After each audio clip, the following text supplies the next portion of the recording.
You bring up feminized, and it made me think of this common question that's usually asked by so many people, which is should you avoid using feminized seeds to breed with? For example, if you plant a whole bunch of different feminized seeds and you select one and you want to use it for a breeding project, is that okay? Or some people say that there's downsides to doing that.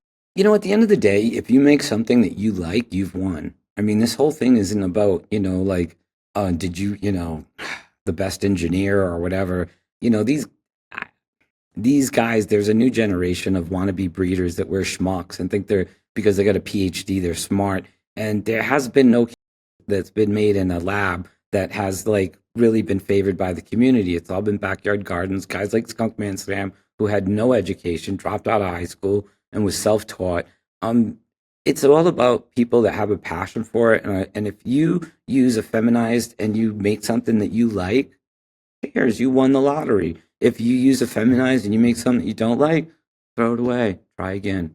And I'll take it even further because Mel Frank, who's 81 now, he 15 years ago sent me some seeds that were S1 F1, and I looked at it and my brain went, how? And I called him up and said, how can it be both? How can you have an S1, which is a self first generation, and it be an F1? And he said, well, Todd, I got sick of males a long time ago. So what I do is I will reverse them. I will collect the pollen. I will dry the pollen. I will store it in the freezer. And then when I want to use that pollen on another plant, I will then introduce that pollen to the other cutting. And it is the first generation of those two genetics coming together. But there is no Y chromosome, just XX. So there are no males. So it is S1 pollen on a new plant. So what else do I call it other than S1F1? And I was like, this is why you're Mel Frank, and this is why I'm your student, because you just blew my mind a little bit. And I was like, of course you don't want to deal with males anymore, because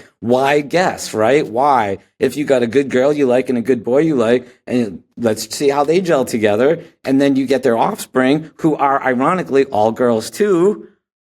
And I'm just glad women can't do this in bars, because us guys would be totally out of luck, man, because he just eliminated males in his breeding regimen.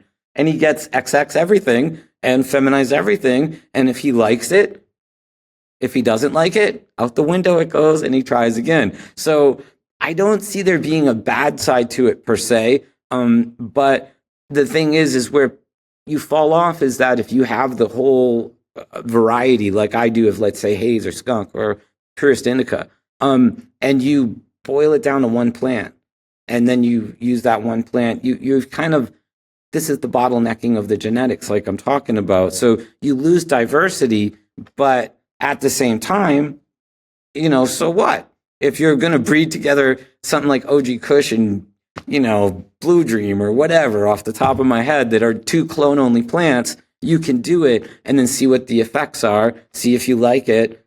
There's no harm done. I mean, again, if you like it, you win. If you don't like it, try again. That's it. At the end of the day, it's really you that has to like it. And I get people ask me all the time, can I breed with this? Can I breed with that? Try it. I don't breed hypothetically. I breed in real life. And I've made a lot of, I wouldn't call them mistakes, but I've crossed things together and been like, that didn't work. Throw it out. Try again. And shit, nobody even knows. Never mind, no harm done. Nobody even knows what I did. And it doesn't matter. And then when I make things that really work, like my purple phenotype crossed with NL2, I love it. My On Haze by NL2, people freaking still send me emails all the time saying how much they love it. I mean, the leaves that are like not just the little sugar leaves, but the fan leaves, they get resin all the way to the tips. It's insane. But this is through human selection. And the machines didn't really matter. It was me going, that one, ooh, that one smokes the best.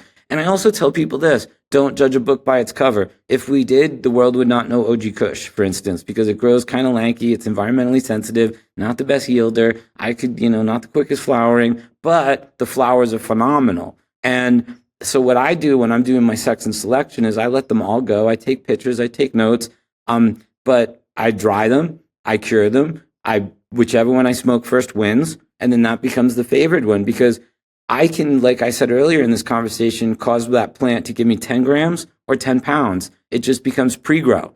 And so now I'm not limited to what the plant does. in its growing stage. So I really don't judge it by how much it yielded or any of that, because I can adjust to what the plant does through understanding it and putting it in the right environment that doesn't stress it out, puts it in a little neighborhood of its friends, maximizing its output. I feel like I control the plant more than the plant controls me. Maybe that's why I'm the one that owns the seed company, because I have it just, I don't know, I've got a very good understanding of it, and it works. Once you understand how it works, it's easy to work with it. This clip is brought to you by VivoSun. Use discount code MrGrow15 to save on any of their gardening products. Go to the full episode by clicking the outro card here, or click the link in the description section below. Catch you in the next video.